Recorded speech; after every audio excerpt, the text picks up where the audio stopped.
तो सारी आंखें राफा की तरफ हैं। बॉलीवुड के सेलेब्स ने बताया कि वो फिलिस्तीनी बच्चों की ताबूतों के खेत को देखकर चिंतित हैं और एआई से बनाई चित्र में पहाड़, रेगिस्तान और बर्फ को शेयर कर दिया क्योंकि ऐसे सेक्सी लग रहा था। इसके साथ साथ इसके पैसे भी मिलते हैं। रिहाना और मियां खलीफा जब किसान बन सकती है तो हमारी वाली सोनम नीरजा बनूत पीछे क्यों रहे? भले उनके पात्र का हत्यारा फिलिस्तीनी था। राफा में न तो ऐसे पहाड़ है, न बर्फ पड़ती है, ना ऐसे रेगिस्तान है। लेकिन राष्ट्रपति का नाम न जानने वाली मूर्खाओं और पैसों के लिए पतियों का करियर चबाने वाली पीआर एजेंसी से चलने वालों से क्या आशा की जाए? जिसने भी इस इस्लामी आतंक के प्रपंच के लिए पैसे लिए हैं, वो क्या इस युवती को भूल गए जिसे इसी राफा और हमास के आतंकियों ने सामूहिक रेप के बाद शरीर को तोड़ मरोड़ कर पूरे शहर में घुमाया था? क्या वो इन बच्चों को भूल गए जिन्हें माइक्रोवेव ओवन में जला दिया गया था? क्या वो ऐसे सैकड़ों कमरे भूल गए जिसमें बेड और फर्श पर रक्त रंजित शव थे, जहां बच्चों के सिरों में गोलियां मारी गई थी? क्या तुम उन्हें भूल गए जिनका रेप तब हुआ जब वो जीवित थी, तब हुआ जब उनकी जांघ से रक्त रिस रहा था, और तब हुआ जब वो मर चुकी थी? क्या तुम उस इजरायली युवती को भूल गए जिसे जीवित बीत से काट दिया गया था? क्या तुम उस आतंकी को भूल गए जिसने अपने बाप को वीडियो भेजकर कहा कि पापा मैंने 10 यहूदियों को मार दिया, आप मुझ पर गर्व करो, व्हाट्सएप पर वीडियो भेजा? यदि मूर्ख हो तो hamasmassacre.net पर जाओ और देखो कि 7 अक्टूबर को क्या हुआ था। यदि तुम राफा, फिलिस्तीन और गाजा के साथ हो तो तुम उन बच्चों, माओ, युवतियों, बुजुर्गों के अपराधी हो, नरसंहार के खुले समर्थक हो। नमस्कार दोस्तों, आप सब ने ये स्टोरीज देखी होंगी और इस पर न केवल इंस्टाग्राम पे बल्कि ट्विटर पे भी बहुत विवाद चल रहा है। कहा जा रहा है कि all eyes are on Rafah. Rafah क्या है? फिलिस्तीन में, जो वस्तुतः इजराइल का एक हिस्सा है, जहाँ पे उन्होंने दया दृष्टि दिखाते हुए वहाँ के मुसलमानों को, वस्तुतः जो आतंकी हैं, हमास के टेररिस्ट हैं, उनको वहाँ पे पनाह दी। और उस पनाह के बदले में, उस वर्क परमिट के बदले में जो गज़ा के लोगों को दी गई थी इजराइल के द्वारा, उन्होंने अक्टूबर 7 को जो किया वो हमसे और आपसे छुपा हुआ नहीं है। उस पर मैंने कई वीडियोज़ किए हैं जो हमारे मेन चैनल पर पड़ा हुआ है, अजीत भारती पे, तो वो आप जाकर देख सकते हैं। कुछ मैं प्लेलिस्ट जो है ऐड कर दूंगा लास्ट में, डिस्क्रिप्शन में भी डाल दूंगा। अब ये जो एआई से जनरेटेड इमेज एक तैयार किया गया है, इसमें एक तो फंडामेंटल खामियां हैं कि राफा जो जगह है वहाँ ना तो पहाड़ हैं, जो मैक्सिमम हाइट है 105 फीट टाइप का है, और बर्फ़ तो वहाँ पे कभी होती नहीं, और रेगिस्तान भी इतना लंबा चौड़ा नहीं है। ये कैलिफोर्निया में एक डिज़र्ट है, वहाँ पे कार जो है इसी तरह से रखे गए, जो ग्रेवयार्ड ऑफ कार्स या इस तरह से बोला जाता है। वहाँ से उठा करके इन्होंने इस तरह से दिखाने की चेष्टा की कि ये बच्चों के ताबूत हैं जो लाखों की संख्या में, और इसको हमारे जो है बॉलीवुड के सेलेब्स ने और बाकी भी जिनको कोई नहीं भी पूछता है उन लोगों ने भी शेयर किया है ऑल आइज ऑन रफा करके, और कुछ ने उसके ऊपर जो है ज्ञान विज्ञान की भी बातें लिखी है, कैसे बच्चों की हत्या की जा रही है और इजराइल कैसे मतलब त्रुटि कर रहा है, गलती पे। इसमें रोहित शर्मा की वाइफ भी, जो भारतीय क्रिकेट टीम के कप्तान हैं, उनकी पत्नी रितिका सजदे जो हैं, उन्होंने भी किया। और रितिका जी का और भी संबंध उनके निकल आते हैं कि उनके कज़िन जो है उसके हस्बैंड चलाते हैं एक पीआर एजेंसी, और वो पीआर एजेंसी लगभग 250 स्पोर्ट प्रोफेशनल्स और उनकी वाइफ्स और फलाना टीम का उनका अकाउंट हैंडल करते हैं। और उसमें फिर और निकल के आता है कि जो और भी एक महिला है उसी ग्रुप की, वो जो है सोहेल खान, जो उनकी एक्स वाइफ से संबंधित। तो ये सारा कुछ जो है ये चल रहा है। तो इसी में अचानक से सीरीज ऑफ सेलेब्स, तो आप ठीक है बायगोन एरा कह सकते हैं इन सेलेब्स की, इनको ना फिल्में मिल रही, कुछ नहीं मिल रहा है, फिर भी इन्होंने जो है इंस्टाग्राम पे इनका है कुछ जलवा है इनका, तो वो लोग कर रहे हैं। कुछ जो है इकोसिस्टम के कारण जो है उनको मिल जाता है, जैसे स्वरा भास्कर है, फूका हुआ कारतूस आप कह सकते हैं, ये कहीं पे नहीं चल रहे, ना इनको फिल्में मिल रही है, ना वेब सीरीज मिल रहा है, इधर उधर किसी तरह से अनारकली अफारा बनी घूमती है, इतना ही है। रितिका सजदे की पहचान क्या है कि वो रोहित शर्मा की पत्नी है, इस कारण से उनके अकाउंट पे फॉलोअर्स है। तो ये सारा कुछ वहाँ पे हमें दिखा है। अब पीआर एजेंसी जो है उनको बोल देती है ऐसा करने के लिए, और उनका अपना जो इग्नोरेंस होता है, अनभिज्ञता, उनको नहीं पता होगा। मुझे डाउट है कि इनमें से कुछ को छोड़ करके इनको पता भी होगा कि राफा मतलब राफेल नडाल है, जो फ्रेंच ओपन में अभी जो है मई में होता है, और जून में फिर जो है वो विंबलडन होगा। तो ये सबसे संबद्ध है। फ़लस्तीन कहाँ पे है मैप पे, इज़राइल ने क्या किया, अक्टूबर 7 को क्या हो, उससे 50 वर्ष पहले मिस्र ने क्या किया था यहूदियों के ऊपर। They have no idea of history और ज्योग्राफी, कुछ नहीं है, बस उनको कहा गया एंड फिर कुछ उसमें पैसे भी होंगे तो मनी है, इग्नोरेंस है और ये सब जो है इट ड्राइव्स देम ऑन। तो वही यहाँ पे जैसे कि मियाँ खलीफा जो है, आप जानते हैं कितनी खेती बाड़ी वो किया करती थी। अब उनके ऊपर कोई खेती बाड़ी करता था या स्वयं करते पता नहीं, बट वो कृषक आंदोलन जो भारत में होता उससे उससे बहुत चिंता उन्होंने दिखाई थी। रिहाना ने भी बहुत चिंता दिखाई, बाद में उनको नचवा लिया गया वो अंबानी जी के उसमें शायद। ठीक है, तो पैसे हो तो क्या कुछ नहीं हो सकता, .jpeg टाइप की बात होगी। तो ये वहीं पे होता हुआ दिखता है। अब प्रश्न यह है कि क्या वास्तव में इससे किसी के ऊपर कोई प्रभाव पड़ता है? मुझे नहीं लगता कि इसका एक्चुअल में लोगों की भावनाओं के ऊपर प्रभाव पड़ता है, क्योंकि जो इसको शेयर करते हैं, मतलब खास करके सेलेब्स, उनको तो घंटा फर्क नहीं पड़ता इन सब चीज़ से। उससे तो आप आम भी बिचवा लो, नारियल भी बिचवा लो, सेब भी, नारंगी भी, जो कहेंगे सब। और सेब भी 3 कंपनी का 3 बार में वो बेच लेंगे। एक ही सेलेब आपको पहले पेप्सी का ऐड करता दिखता होगा, फिर कोका कोला करने लगेगा। तो ये सब है, गुटखा का ऐड तो सब बेच ही रहे बेचारे। तो इनको पैसा दे दो अपना, ठीक है। अब क्या है कि ऑन ग्राउंड इनको देखने वाले लोग या ऐसी पोस्ट के समर्थन, 2 ही तरह के लोग हैं, जो विरोध कर रहे हैं और जो समर्थन में। समर्थन में कौन लोग हैं? ये वही हैं जिनको अपनी कौम जो है हर जगह पे लगता है कि हम पीड़ित हैं। वो अक्टूबर 7 भूल जाते हैं। अक्टूबर 7 का भी रिएक्शन अन्य जगहों पे जहाँ पे फिलिस्तीनी थे या मुसलमान थे, दे प्रेज्ड इट। या तो वो चुप बैठे हुए थे या उन्होंने बाकायदा उत्सव मनाया है इसका कि ये बहुत गजब का काम किया है। ये सारी चीज़ें वहाँ पे हैं। तो इससे होता क्या है कि इससे ये लोग, वो जो ग्लोबल टेररिस्ट हैं, हमास वाले हैं, फिलिस्तीनी आतंकी जो हैं, उनके लिए लोग फंड्स की व्यवस्था करते हैं कि इस तरह से फैलेगा। उसके बाद ये जो कि आप हम जो है यहूदियों से लड़ रहे हैं, यहूदो हनूद करके उसमें हिंदुओं को भी खींच ले रहा है, तो गजवा हिंद फलाना ढिमका। वस्तुतः ये लोग अपने ही देश के ऊपर किसी प्रकार के आतंकी, इस्लामी आतंकी आक्रमण के लिए फंडिंग करवा रहे हैं, वही फंड इकट्ठा करवाने में सहायता कर रहे हैं। तो इससे यही प्रभाव जो है पड़ता है और कुछ भी प्रभाव इसका नहीं होता है। इनको पता भी नहीं है कि ये किस चीज़ का समर्थन कर रहे हैं। क्या पैसा ही सब कुछ होता है? आप कैसे भूल सकते हैं कि 7 अक्टूबर को जो हुआ था वो क्या हुआ था? और one of the deadliest attack है इजराइल के लोगों के ऊपर। और लोगों के ऊपर ऐसा नहीं है कि बॉर्डर पे जा कर के और गोलीबारी हुई और सैनिक जो है मरे, नहीं। सैनिक तो मरते रहते हैं, सैनिक तो हर जगह के बॉर्डर पे जो है मरते हैं। और वो इतनी सामान्य बात हो गई कि nobody is bothered about it. वो लगता है कि हाँ सैनिक हैं, they are built to protect the borders and they are fighting for it, तो उसमें ठीक है। उस दिन जो हुआ था उसको मैं गिनाऊंगा, आगे गिनाऊंगा, ताकि जो लोग भूल गए हैं कि 7 अक्टूबर को क्या हुआ था, उनको ध्यान रहे कि किस तरह की नृशंसता मुसलमानों ने दिखाई थी वहाँ पे, फिलिस्तीनी मुसलमानों ने, जिसके लिए फंड जो है इकट्ठा किए जा रहे हैं। इनसे प्रश्न यह भी है कि तुम्हें पता भी है हमास क्या है? हमास किस बात के लिए, किस बात का प्रतिनिधि है? किस तरह के कुकृत्य इन्होंने लगातार किए हैं, 1-2 बार नहीं। ये तो अभी हमें अक्टूबर 7 वाली घटना जो है दिख गई, बट इसके इतर हमास ने क्या क्या किया, do you have any idea about it? मुझे जो है संदेह है कि इन लोगों को पता भी होगा। हमास के लीडर्स ने आ करके जस्टिफाई किया है। हमास के एक लीडर का बेटा था, उसने बताया कि हमास काम कैसे करता है, क्या किया जाता है।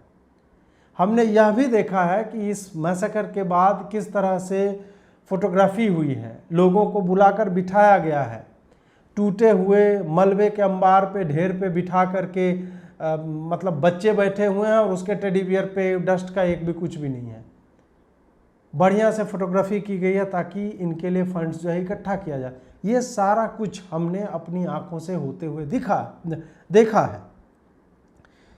हर राष्ट्र को जिसके ऊपर इस तरह की नृशंसता होती है उसे रिटेलिएशन का, प्रत्युत्तर देने का और उसी भाषा में और इनफैक्ट डिस्प्रपोर्शनेट रिस्पांस देने का अधिकार होता है और होना भी चाहिए। और विशेषतः उनके पास जो ग्लोबल माइनॉरिटी हैं, जैसे हिंदू हैं ग्लोबल माइनॉरिटी, यहूदी तो बिल्कुल ही मतलब पारसी के स्तर के माइनॉरिटी है, तो उनके पास जो है ये प्रत्युत्तर का होना चाहिए और मैं उसका जो है बिना किसी शर्त के समर्थन करता हूँ। They have the right to reply. तो इन लोगों से पूछना चाहिए कि क्या कल को ये पाकिस्तान के समर्थन, ये तो पाकिस्तान के समर्थन में वैसे भी रहते हैं, भारत को तो ये कहते हैं कि नहीं आपको ऐसा नहीं करना चाहिए। भारत के ऊपर आ गए 2-4 आतंकी हमले हो गए, पठानकोट हो गया, उरी हो गया, ये सब तो चलता रहता है। इस पे आप मतलब क्यों मतलब खींच रहे हैं बिना काम का। तो हाँ ठीक है, अब भारत पे होगा तब तो ये पाकिस्तान को समर्थन करेंगे, तो लेट्स नॉट गो देयर। अब इनको थोड़ा सा स्मरण करवाने के लिए मैं कुछ जो नृशंसता की कहानियां हैं वो सुनाने जा रहा हूँ। मतलब छोटा छोटा केवल हेडलाइंस में ही बताऊंगा, बाकी इधर फोटोग्राफ्स लगे रहेंगे। और आपको यदि पूरी क्रूरता को जानना है तो आप hamasmassacre.net पे चले जाइए, मैं यहाँ पे स्क्रीन पे लगा दे रहा हूँ, तो you can always go and check it out there कि किस तरह की नृशंसताएँ हैं। वहाँ फोटोग्राफ्स हैं और सारा कुछ वहाँ पे पड़ा हुआ है। IDF ने भी कुछ पत्रकारों को बुला करके उन्हें रिकॉर्ड करने की अनुमति नहीं दी थी और बिठा करके दिखाया था जब 7 अक्टूबर के बाद क्या क्या हुआ था। तो मुझे लगता है सप्ताह 15 दिन के भीतर इन लोगों को बिठा करके कि आप लोग समझिए किस तरह की नृशंसता हुई थी। सबसे पहले तो मुझे लगता है सबसे वायरल ये वीडियो मैं लगा तो रहा हूँ, हालांकि यूट्यूब संभवतः जो है इसको वो कर देगा, तो हम ब्लर करके लगाने की चेष्टा करते हैं, या फिर आपको मैं यदि याद दिलाऊंगा तो आपको याद आ जाएगा। एक लड़की थी, उसके बॉडी को जो सेमी ट्रक होता है उसके पीछे में जो है कुछ टेररिस्ट हमास वाले थे, उसने बॉडी को इस तरह से रखा हुआ था, लग रहा था कि वो तोड़ दिया, उसका पैर वैर तोड़ मरोड़ के रखा हुआ है। उसका रेप किया गया था, उसको मार दिया गया था, उसके बाद पूरा घुमाया गया था और फिर जो इनका जो ओला उबर बुलाने का होता है वो चैंटिंग जो है लगातार चल रही थी। और किबुत्ज रहीम में जो हुआ था सुपरनोवा म्यूजिक फेस्टिवल, उसको कौन भूल सकता है। 260 लोग जो वहाँ पे पार्टी कर रहे थे और उसमें हर तरह के लोग थे। उसमें वैसे लोग थे जिनके लिए ये सेलेब्स जो है ना बीच बीच में झंडा बुलंद करते रहते हैं। LGBTQ कम्युनिटी के लोग वहाँ पे थे, फ्रीडम के सपोर्टर्स थे, म्यूज़िक लवर्स थे, आर्ट्स के सपोर्टर थे। इस तरह के लोग वहाँ पे थे जिनको ब्रूटली दौड़ा दौड़ा के न केवल मारा गया बल्कि उन्हें लाइन में खड़ा करके रेप किया गया। वो जब जीवित थीं तब उनका बलात्कार हुआ, जब वो ब्लीड कर रहे थे तब उनका बलात्कार किया, जब वो मर गई तब उनका बलात्कार किया गया। लाशों के ढेर जहाँ बिछे हुए थे वहाँ पर गैंग रेप्स करते रहे, मृतका के साथ बलात्कार हुआ और लगातार मतलब लग रहा था कि ये सेक्सुअल फ्रस्ट्रेशन इनके भीतर कितनी अधिक है उसको जो है वो कर रहे थे वहाँ पे। दे वर एक्सपोजिंग देमसेल्व्स। और ये एक जगह पे नहीं हुआ, जितने घरों में ये गए वृद्धाओं के साथ रेप की खबरें हैं जो हमने मतलब एक जगह इन्होंने 40 बच्चों को एक बार में मारा है। 40 बच्चों को एक बार में मारा है, घुस करके स्लॉटर किया, चाकू मार दिया, सर में गोली मारी है, बम फोड़ करके मार दिया है। बॉम्ब शेल्टर्स जो होते हैं उसमें इन्होंने, जो लोग छुपे हुए थे इनको मिल गए तो ये गए वहाँ पे ग्रेनेड फेंक करके वहाँ पे चीथड़े लोगों के उड़ा दिए। हाथ बांधकर गोली मारी गई है। 20 बच्चों को जीवित अग्नि में डाल दिया गया, आग लगा दिया, जिंदा जला दिया। पेट में चाकू मार के वो जो अम्बिलिकल कॉर्ड होता है वो लगा होता है, वैसे बच्चों को मारा गया है। ये आपको कोई बता देगा कि नहीं ये फेक न्यूज़ है, लेकिन फेक न्यूज़ नहीं है, ये सारा कुछ सत्यापित हो चुका है, वो सारा आपको रिकॉर्ड मिल जाएगा। रेप करते थे और उसके बाद मारते थे, मारने के बाद भी रेप करते थे। बच्चों को पालने में मारा है, बच्चों को कार की सीट पे जो इन्फेंट्स के लिए सीट होती है उसमें मारा है, बच्चों को उनके घर में मारा है और घसीटा है, और पूरा का पूरा उनका जो रूम होता है छोटा सा बच्चों वाला, उसमें रक्त रंजित है। हम फिर वो दिखा नहीं सकते, हम लगा देंगे, हल्का ब्लर करके लगा देंगे। कुत्तों को मारा है गोप्रो लगाकर, जैसे वीडियो गेम खेलते हैं वो करके, वो रिकॉर्ड करके भेजा है। एक तो इतना भयावह था कि उसने 10 को मारा, फिर अपने बाप को फ़ोन लगाया और बोला कि मेरे ऊपर तुम गौरव का अनुभव करो, मेरे लिए गौरवान्वित हो अब्बा, मैंने 10 यहूदियों को मारा है और मैं वीडियो भेज रहा हूँ तुम्हें व्हाट्सएप पे। इस तरह की नृशंसता की कथाएं जो हैं अनंत हैं, बहुत सारी हैं। हमने आपको केवल कुछ बताया है, और वो भी हम डिटेल में नहीं गए कि किस तरह से नॉक करके घर में घुस करके सुबह में जब कोई जगता नहीं है, किस तरह से एक एक घर में घुस करके हर एक पूरे के पूरे परिवार जो है वो तबाह किए गए, मार दिए गए नृशंसता के साथ, किसी भी प्रकार की दया नहीं। और रेप करना इनका प्राइम मोटिव था, हर जगह रेप किया इन्होंने, शवों को जलाना, रेप करना, मतलब बुजुर्ग महिला कोई भी नहीं, रिस्पेक्टिव बच्चों के साथ। और ये सारा होस्टेज जो इन्होंने लिए थे उनके भी साथ यही सब किया है। बहुत सारी कहानियां हैं जहाँ पे जो इन्होंने कहा ना कि 1-2 लेके आ गए और वो हमास वाले लेकर के, अरे नहीं होस्टेज बनाकर हमें तो बड़ा अच्छा से रखा था, ये सब नहीं, वो सारी कहानियां जो है ना वो कहानी ही है। जिन्हें भी बंधक बनाया गया था, दे वर ब्रूटली टॉर्चर्ड, रेप्ड, और अभी भी बहुत सारे लोग जो है वापस नहीं, अभी भी इन लोगों ने बंधक बना के रखा हुआ है। तो इनको पता होना चाहिए बॉलीवुड या ये बिकाऊ सेलिब्रिटीज़ को कि know who you are supporting. तुम उनके साथ हो जिन्होंने ये सब किया जो मैंने आपको अभी गिनाया है, तुम उनके साथ हो जो रेपिस्ट हैं, तुम उनके साथ हो जो नरसंहार करते हैं, तुम उनके साथ हो जिन्होंने बच्चों को पालने में मारा है, तुम उन सब के साथ हो। मतलब मैं ये समझ नहीं पा रहा हूँ कि नीरजा भनोट का जिसने रोल निभाया था, सोनम कपूर ने, उसने भी ये स्टोरी लगाई है। और दुर्भाग्य देखे कि नीरजा भनोट को मारने वाला फिलिस्तीनी आतंकी था।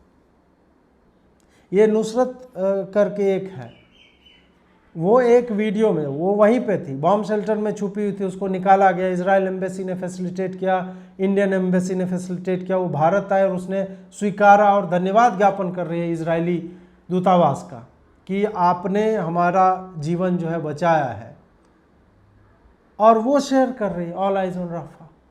आप सोचिए कि कोई रियलिटी से कितना डिस्कनेक्टेड हो सकता है। तो जो भी लोग ये पोस्टर लगा करके इनके समर्थन में है, आप हर उस आतंकी के समर्थन में हैं जो बलात्कारी है, और बलात्कारी भी विकृत मानसिकता का है, बच्चियों के साथ, युवतियों के साथ, मृतकाओं के साथ, घायल के साथ, जिसको गोली मारी उसका भी रेप कर रहा है।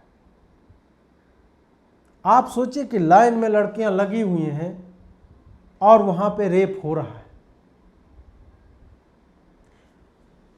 बॉलीवुड वाले इसके समर्थक हैं, और इसमें मनोज तिवारी की बेटी भी है, उसने भी ये स्टोरी लिखा, उसने तो ज्ञान भी लिखा है थोड़ा सा। जो लोग अपने राष्ट्रपति का नाम नहीं जानते हैं, आलिया भट्ट टाइप के लोग, वो भी इसमें जो लिख रहे हैं कि कहाँ पे क्या हो रहा है।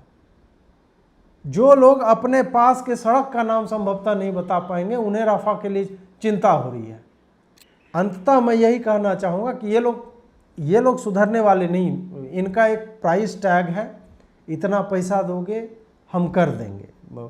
ढेर सारे जो नॉन लेफ्ट वाले वो ये पूछ रहे थे कि यार तुमने कश्मीर पे नहीं लिखा, तुमने दिल्ली दंगों पे नहीं लिखा, तुमने बदायूं के 2 बच्चों पे नहीं लिखा, तुम जो है बार बार हिंदुओं के साथ जो घटित हो रहा है, पाकिस्तान में सिंध में जो हो रहा है उसके बारे में तुमने कुछ नहीं लिखा, बांग्लादेश में हिंदुओं के साथ जो हो रहा है उसके बारे में नहीं लिखा, और तुम इसके बारे में लिख रहे हो जो तुमसे 4,500 किलोमीटर दूर है। भाई क्यों लिखेंगे?